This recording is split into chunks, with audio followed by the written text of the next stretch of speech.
So right before Comic-Con, a rumor broke out that Marvel's dream choice to play Doctor Strange on the silver screen is Joseph Gordon Levitt. What a horrible idea! For Marvel, for moviegoers, and even Joseph Gordon Levitt. Allow me to explain. First off, no way should Gordon Levitt stab Warner Brothers in DC in the back like that after his literal turn as Robin in The Dark Knight Rises. A contingent of fans is rooting for him to become Nightwing in the DC Cinematic Universe, myself included, and others feel he has a shot at donning the Bat mantle himself.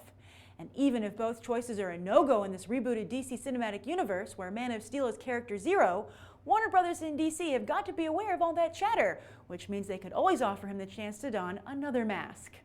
Plus, with friends like Christopher Nolan and his own directorial debut, Dawn John, on the horizon, Gordon Levitt doesn't need another superhero movie. Not to mention, he's totally wrong for the part. In the comics, before Doctor Strange became the Sorcerer Supreme, he was a renowned neurosurgeon. And that not only takes a lot of schooling, but you gotta log a lot of brain hours to become renowned. So unless this is the Doogie Howser version of Doctor Strange, Joseph Gordon Levitt just isn't going to cut it. But someone is going to play Doctor Strange, as Marvel Studios head honcho Kevin Feige has not only confirmed that Doctor Strange will be a part of the super secret of Marvel Phase 3, but that they are indeed developing him his own film. Will it feature Wong and Night Nurse? Yes, my most favorite recent Doctor Strange comic is the miniseries Doctor Strange the Oath by Brian K. Vaughan and Marcos Martin. I've included links where you can download or order it in the video description. But back to this pending movie version, which I am now going to attempt to cast. As always, please remember that I try to base my choices in the reality of the situation, taking into account things like who can Marvel afford and who's at a point in their career that such a casting is mutually beneficial. My top pick? Daniel Day-Lewis. Wait, did I just break my own rules? No, I think this is doable.